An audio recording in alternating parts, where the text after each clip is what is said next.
Welcome to Sravani's media.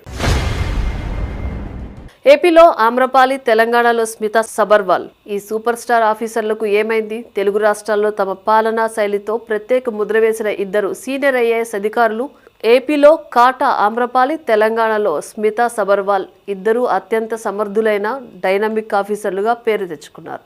ఏ బాధ్యతలు అప్పగించినా తమదైన మార్కుతో పూర్తి చేసి సక్సెస్ చేస్తారనే గుర్తింపు తెచ్చుకున్నారు. కానీ అలాంటి అధికారులు ఇప్పుడు ఎందుకు లూప్ లైన్లోకి వెళ్లిపోయారనేదే బ్యూరోక్రసీ వర్గాల్లో హాట్ టాపిక్గా మారింది. కాటా ఆమ్రపాలి ఉమ్మడి రాష్ట్ర విభజన తర్వాత డిఓపిటి కేటాయింపుల్లో ఏపీ క్యాడర్కు వెళ్లాల్సి వచ్చినా మొదటి నుంచి తెలంగాణ క్యాడర్లోనే పనిచేయాలని ఆకాంక్షించారు.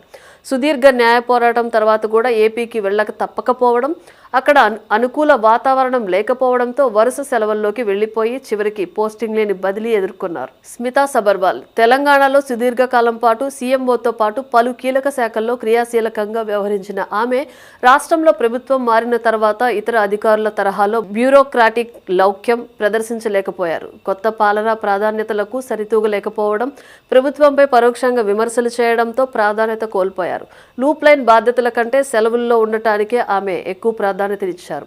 అధికార యంత్రాంగంలో లౌక్యాలు, రాజకీయానుగుణ వైఖరుల కంటే సొంత శైలికి కట్టుబడే ఇలాంటి సమర్థులైన అధికారులు యాక్టివ్గా లేకపోవడం నిజంగా రెండు రాష్ట్రాల ప్రభుత్వ యంత్రాంగానికి తీరని లోటే.